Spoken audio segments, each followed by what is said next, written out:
Hello, I'm Jesse Williams with the Lone Star Review, and here is this week's first story. San Marcos was hit with a downpour of rain this Monday on the 30th. According to the KXAN, by 12:45 p.m. that afternoon, 3 inches of rain had fallen in the past 3 hours, and a total of 6.5 inches of rain had hit San Marcos in the past 24 hours. Banks of the San Marcos River in Sewell and Rio Vista Park were flooded, along with many low-water crossings across the town that the San Marcos River crosses. Several spots where water flow or flooding is rarely seen saw anywhere from half a foot to more than several feet of water retention. Texas State came under fire from both students and other media outlets for how it addressed canceling classes in the afternoon. The school let out the information slowly over different outlets, first with Twitter, then by emergency texting system, and finally with official emails. The school canceled classes from 1 to 5 p.m., flooding both on and off campus. Lone Star Review would like to remind individuals that a season change has begun, and with that comes increased storm opportunities.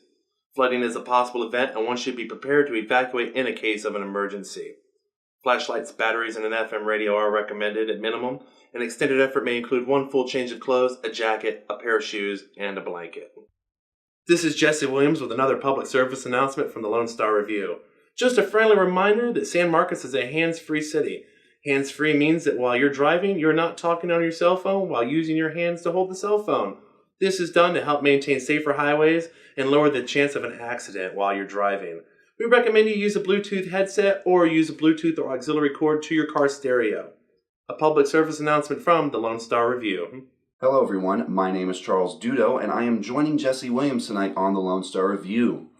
The San Marcos High School principal resigned Wednesday the 28th after admitting to changing students' grades. The San Marcos CISD superintendent Michael A. Cardona says Kelly Lopez resigned Wednesday after she admitted to changing up to 100 students' grades. District officials say Dr. Bobby Turnbow will step in as interim president. Turnbow is currently a consultant that specializes in coaching, mentoring, and professional development.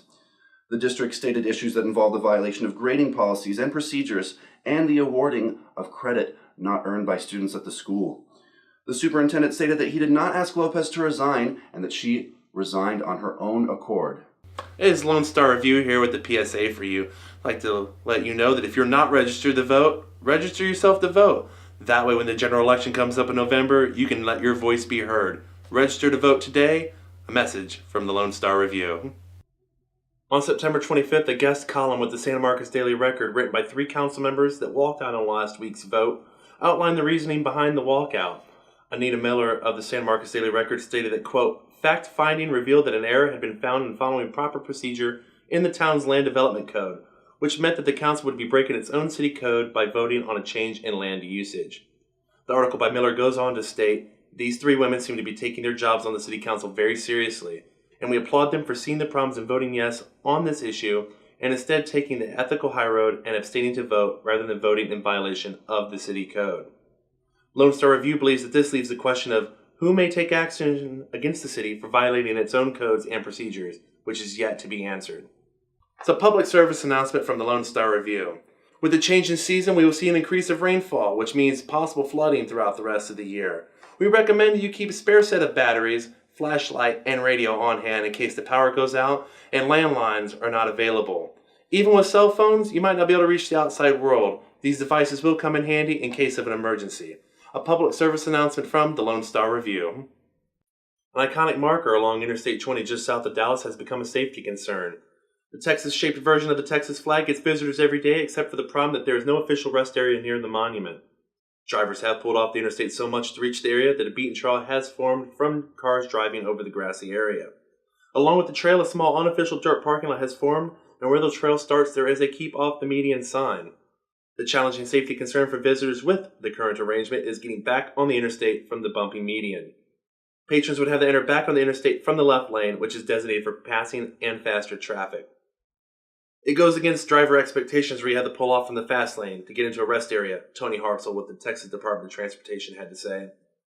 If you're going to have to account for people merging back in from the left side, that creates a different safety challenge, and we just don't want to create that possibility.